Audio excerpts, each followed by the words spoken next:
to the channel. Keith here from Command the Hoops. If this is your first time viewing my channel, please do like and subscribe below. We're closing in on that 18,000 subs. So if you're a new sub, happy days. Build them stats up. But before we get into the nitty-gritty talk about transfer, players and malarkey, first of all, my thoughts and condolences go out to Landry, Negremo's family. Negremo played for Celtic between 2009 up to 2010. 40 appearances for the club under the Tony Moby era, and sadly passed away yesterday in a car accident. So my thoughts and prayers are with his family, his former teammates, and to the people of Cameroon football as well. At the end of the day, he was a decent player for Celtic. You know, he fought hard. It never escalated to a permanent deal with Celtic and Bordeaux, and he did come out in 2017 and discussed it was an honour to play for Celtic, a massive club. And I think it was probably the biggest club he played for in his career as well. Represented Cameroon in the African Cup of Nations, in a World Cup as well. So dark day for African football. And as I said, once again, my thoughts and prayers are with his family and his friends at this difficult time. So let's kick into the transfer talk. We've been linked with a Swedish under-21 midfielder who's 18 years of age. His name is Pontus Dahbo. Now, the reports are coming from Sweden yesterday that he plays for a club called HACKEN, who are currently 6th in the Swedish league at the moment. Now, they're halfway through their season. So he's played already 12 times so far in the new year. 2 goals and assists already. Reportedly, his transfer value is 3 million, but they're looking to sell him for 3.5 million. Now, if you're looking at the screen there, the 31st of December 2024, because they play in a winter league. That's when his contract will expire. I'm feeling this is like a THEO home signing. I think it's a project player signing. My honest opinion on this is I wouldn't even look into it too much. I'd bluff this and focus on a player that we actually have in the ranks, which is Daniel Kelly. I think Daniel Kelly needs a new approved deal. He's working alongside some of our good midfielders like Callum McGregor, Matt O'Reilly, and I think we should be focused on developing Daniel Kelly. There's been talks that other clubs were interested in Daniel Kelly over the last 6 or 7 weeks. Interest from Germany, interest from England. I think we give him a new deal and focus on him. I think he knows how big it is to play for Celtic, a Celtic fan coming through the academy as well. I think it's a no-brainer to be focused on Daniel Kelly, because look at Odin Holm. He's only played a handful of times for Celtic, and I don't want this being another, the project player, which it doesn't work out. We could spend that 3.5 million on putting it towards a striker. And regards to strikers, I'm going to talk about a handful of strikers that we're linked with. First of all, we are linked with Motherwell striker, Canadian striker, THEO BAIR. Now, THEO BAIR played 38 games for Motherwell last season. He's been capped for Canada senior level twice, 15 goals in there, 24 years of age, and 6'3".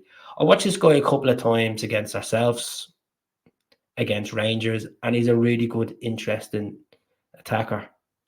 Physical, fast, skillful, and I wouldn't mind getting along and getting this over the line. Be honest with you, yes, people will probably want Bojan Morowski from Aberdeen, but there was talks of him going to Bristol City, and then they pulled out of that race because the reportedly Aberdeen are looking at between 6 to 7 million they want from Morowski, because he scored over 24 goals in all competitions last season. The North Macedonian striker. I like Morowski. I know there's been a lot of talk of Adamida, getting him back, and he's back training, pre-season training with Norwich at the moment. They have a new coach. He spoke out last week about he's impressed with Adamida, and he'd be monitoring and looking at him in pre-season. The power's in their hands, Norwich City. He's on a long-term contract till summer 28. He made an impact for Celtic, as we all know. I'd like to see us get Adamida, but I don't know if we're going to spend 7 million on him. I would break the bank and get him, because look at the likes of Edouard. We got Edouard in for over 9.5 million from PSG back in 2018. Celtic need to realise the football economics, the transfer window, it's all changed since 2018. We have money there. We've Champions League money coming in. Will be money probably coming in for Jeremy Frimpong if he gets sold in the summer. We made just under £1 million of the Scottish boys as well playing in the Euros as well. There was 800k from them being away in international duty because obviously they didn't get the holidays. They went straight into the mix of, you know, international football. There's going to be money made. We've obviously sold, say, Haksabanovic as well for an undisclosed fee to Malmo. But regards to looking at this Swedish midfielder, it's a no for me. Definitely it's a no. I know we've been linked as well with BRONDBY striker, Danish striker, Mathias kvistgaarden. He came out yesterday and said that he's open to a move in European football. Now, he's on a long-term deal until the end of 26. This is a guy who's 6'4". This is his stats here as well from Transfer Market.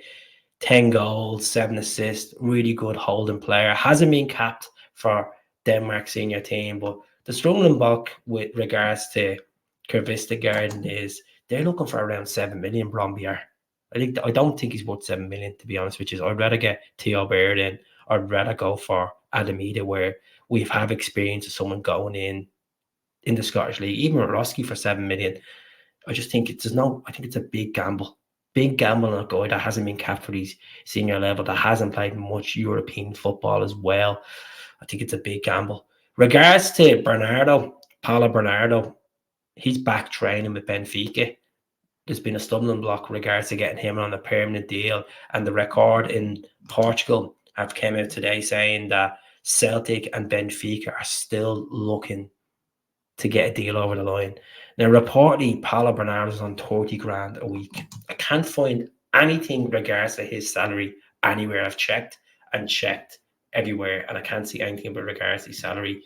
If he's on 30 grand a week, Celtic, he would be the highest paid player at Celtic if we were to sign him.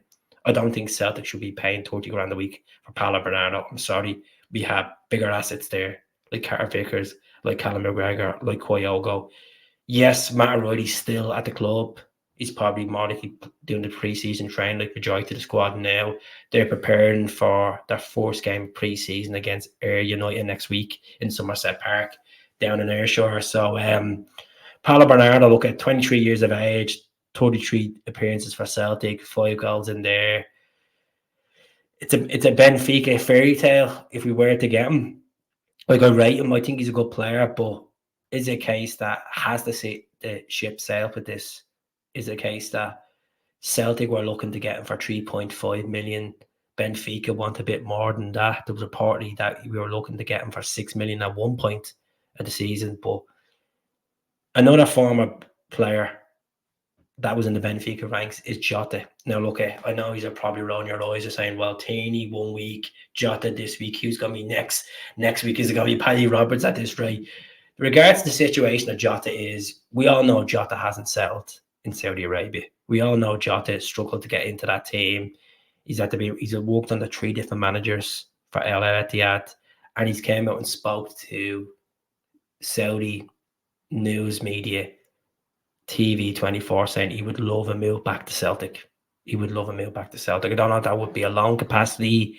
There's rumours that Ange would be interested in them as well. In Tottenham, there's Newcastle were interested. West Ham in the last transfer window were interested in getting them over the line as well. The stumbling block with Jota is the wages. Look at Jota's box office. We all know what Jota's made of. Like, there's no point in me sitting here and bluffing about Jota for 10 minutes saying how much I miss him, how much I want him back at the club. I would love to see Jota back at the club. I would love to see him. We see what he done in Champions League football. He's got a couple of goals there as well. You know, European goals as well. Big player for the big games. But we took a good fee for Jota of 25 million. And I think the whole fairy tale Jota story, it's not going to happen, folks. It's not going to happen. It's just going to be down to wages.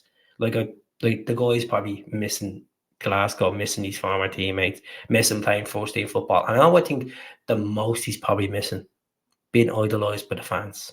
Being idolised. All the fans getting them Jota jerseys, that famous celebration. It's not going to happen. It's another Kieran Tierney clickbait story, folks. I just want to put this to bed that Jota will probably be linked a couple of times this summer, but it's not going to happen. It's not going to happen. So hopefully we'll get this Bernardo deal over the line. he has to take the pay cut to come to Celtic. He's going to get European football at Celtic. He's going to be idolised. He's not going to get first team football at Benfica. They're constantly selling players, bringing players in. They're such a developing club. That's the typical standard of Portuguese teams, like the Portos, the Lisbons, Sporting Lisbons, and the Benficas. They develop players and sell them big. And that's the way it works. But if we get this guy for about 4.5 million and he cuts his salary down, I'll be happy with that. I will be happy with Paulo Bernardo. As I said, no goalkeeper situation at the moment. We were linked with Dominik Likovic of Fenerbahce, the Croatian #1. I've done a video on this the other day. Obviously, his agent rubbished down the talks of Celtic and Benfica and the 7.6 million fee that was agreed. It was all rubbish. It was all absolute clickbait, Turkish media talk. So Likovic is not coming to Celtic. As much as I'd love to see Likovic come to Celtic, I've done so many videos on Likovic over the last year and a half, as you see on the screen. Big fan of him. Big fan of him. But Celtic should be getting a keeper like Likovic. He suits the profile. He's Champions League experience. He's a Croatian #1. He's helped Croatia get to the World Cup semi-finals back in 2020 or 2022, sorry. And he had a better save rate than Martinez. Played the same games as Martinez. Better keeper. Martinez is a good keeper. Really is a good keeper. You see what he's done for Villa and Argentina. But Likovic is just a different class. I like him. He'd suit the profile. But that's Celtic. The lack of ambition. The official window hasn't opened in European standards until Monday. So I'm not getting panicking about goalkeepers. I'm not panicking about centre backs. I'm not panicking about strikers because plenty of time on our hands. Money's in the bank. We need to clear out some deadwood first. You get rid of you get rid of McCarthy, Seacrest, get rid of Yang, get rid of Mikey Johnston, clear this out, open the wage bill and actually bring a bit of quality in instead of quantity. Learn from last season. Don't be going out and getting these players like home that's not going to get a sniff. Just doesn't work out. Doesn't work out, folks. So I'll leave it there. Do subscribe to the channel. I'll speak to you all soon. Hell.